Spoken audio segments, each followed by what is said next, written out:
আমি তো চলে এসেছি। বাবা মা, আপু আর ছোট বোন সুবা ঈদের আগেই আসবে। 11 বছরের ফাইজা আক্তারের কণ্ঠে এখনো ভরসা, এখনো অপেক্ষা। কিন্তু নির্মম বাস্তবতা হলো সৌদি আরবে সড়ক দুর্ঘটনায় তার বাবা মিজানুর রহমান, মা মেহের আফরোজ সুমি, বড় বোন মোহনা, 1.5 বছরের ছোট বোন সুবা এবং গাড়ি চালক মোহাম্মদ জিলানি বাবর নিহত হয়েছেন। পরিবারের একমাত্র জীবিত সদস্য ফাইজা এখনো জানে না সে আর কখনো পরিবারের সাথে একসাথে ঈদ করতে পারবে না।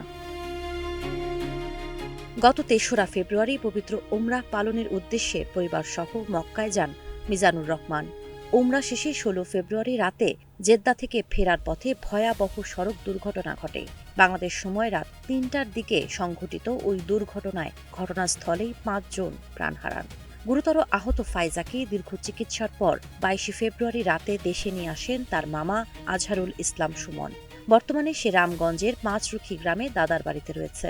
পরিবারের স্বজনরা জানান 4 জনের মরদেহ এখনও সৌদির একটি হাসপাতালের মর্গে রয়েছে। মরদেহ দেশে আনতে প্রয়োজন প্রায় 15 থেকে 16 লাখ টাকা। এত বিপুল অর্থ জোগাড় করা পরিবারের পক্ষে কঠিন হয়ে পড়েছে। তারা বাংলাদেশ ও সৌদি সরকারের সংশ্লিষ্ট দফতরের জরুরি হস্তক্ষেপ কামনা করেছেন। এদিকে গ্রামে ফাইজাকে দেখতে মানুষের ঢল নামছে, কিন্তু সবার চোখে একটাই প্রশ্ন, ঈদের আগেই কি ফিরবে তার বাবা মা ও 2 বোনের লাশ, নাকি প্রবাসের মাটিতেই শেষ হবে তাদের যাত্রা? কে জানে, হয়তো ফাইজাও একই প্রশ্নের উত্তর খুঁজে পাবে না কখনো, আর করা হবে না পরিবারের সাথে তার ঈদের আনন্দ। সাবা খান, নাগরিক প্রতিদিন।